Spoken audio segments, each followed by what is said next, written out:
আলহামদুলিল্লাহি ওয়া কাফা ওয়া সালামুন আলা ইবাদিহিল্লাযিনা ইসতাফা আম্মা বা'দ। আমরা আজকে আসছি হলো আমানী লক্ষ্মীপুর, নোয়াখালী চন্দ্রগঞ্জ আমানী লক্ষ্মীপুর এলাকায়।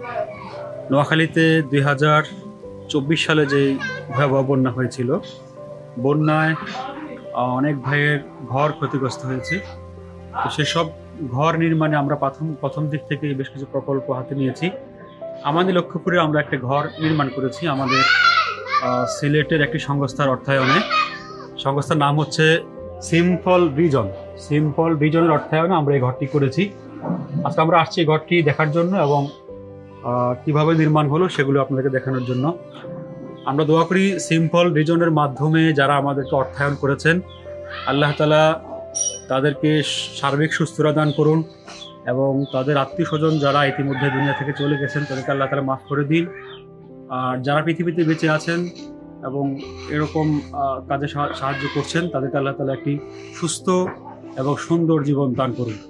এবার আমরা ভিতরে একটু আপনাদেরকে দেখাবো যে কীভাবে আমরা ঘরটা নির্মাণ করেছি। প্রথমত আমরা ঘরের রুমগুলো দেখাচ্ছি, এরপর আমরা বিস্তারিত দেখাবো। এটা হচ্ছে আমাদের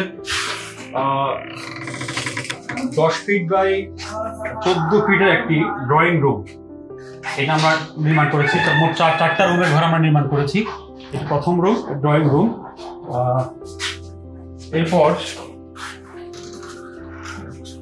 এটা হচ্ছে আমাদের 12 ফিট বাই 12 ফিট একটি বেডরুম আমরা নির্মাণ করেছি। এটার ফ্লোর হচ্ছে পাকা এবং সাইড ওয়াল। উপরে আমরা যেভাবে সুন্দর করা যায় সুন্দর করার চেষ্টা করেছি। এইটা হচ্ছে আমাদের একটি dining room, 14 by 10 feet, 14 square feet by 10 ফিটের আমরা একটি ডাইনিং রুম করেছি। আর এখানে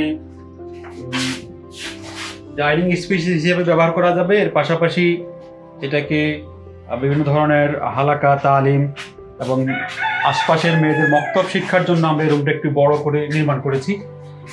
এর পাশাপাশি আমরা এখানে আরেকটি রুম, এটা হচ্ছে আমাদের বেডরুম নির্মাণ করেছি আমরা আরেকটি। এর সাইজটা হচ্ছে আমাদের 12 ফিট বাই 10 ফিট।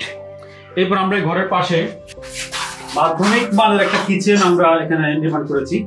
এখানে আধুনিক সিঙ্ক এবং ঘরের বিভিন্ন আসবাবপত্র রাখার জন্য আমরা দুটো শেড করে দিয়েছি। এর নিচে মোটর রাখার ব্যবস্থা করে দিয়েছি বিস্তারিত। এর পাশাপাশি এখানে আমরা দুটি ওয়াশরুম করেছি এই ঘরের মধ্যে। আমরা একটা হচ্ছে ভেতর দিয়ে যেন মা বোনরা ব্যবহার করতে পারে, আর আমরা বাইরে দিয়ে করেছি। ভেতর দিয়ে আমরা যে রুমটি করেছি ওয়াশরুমটি হচ্ছে এটা, আমরা পরিপূর্ণ আধুনিক মানের ওয়াশরুম এখানে নির্মাণ করেছি। বিস্তারিত একদম আধুনিক মানের যেই ঝর্ণা, শাওয়ার, ট্যাপ, এরপরে হচ্ছে ভালো মানের দরজা, সবকিছু আমরা দিয়েছি এখানে। আমরা এই ঘরের সাথে দুটো বাথরুম নির্মাণ করেছি। আরেকটি বাথরুম হচ্ছে বাইরে দিয়ে। এটা আমরা করেছি মূলত মেহমানদের জন্য। মেহমানদের দিক দিয়ে আসবেন, এসে এটা ব্যবহার করতে পারবেন। এটা আমরা ভালো মানের দরজা দিয়েছি এবং ভেতরে আধুনিক সুবিধাগুলো আমরা নির্মাণ করার চেষ্টা করেছি। আমরা দোয়া করি যারা এই প্রকল্পে যারা অর্থায়ন করেছেন, আল্লাহ তাআলা তাদের সবাইকে উত্তম বিনিময় দান করুন। আমিন। আলহামদুলিল্লাহ রাব্বিল আলামিন।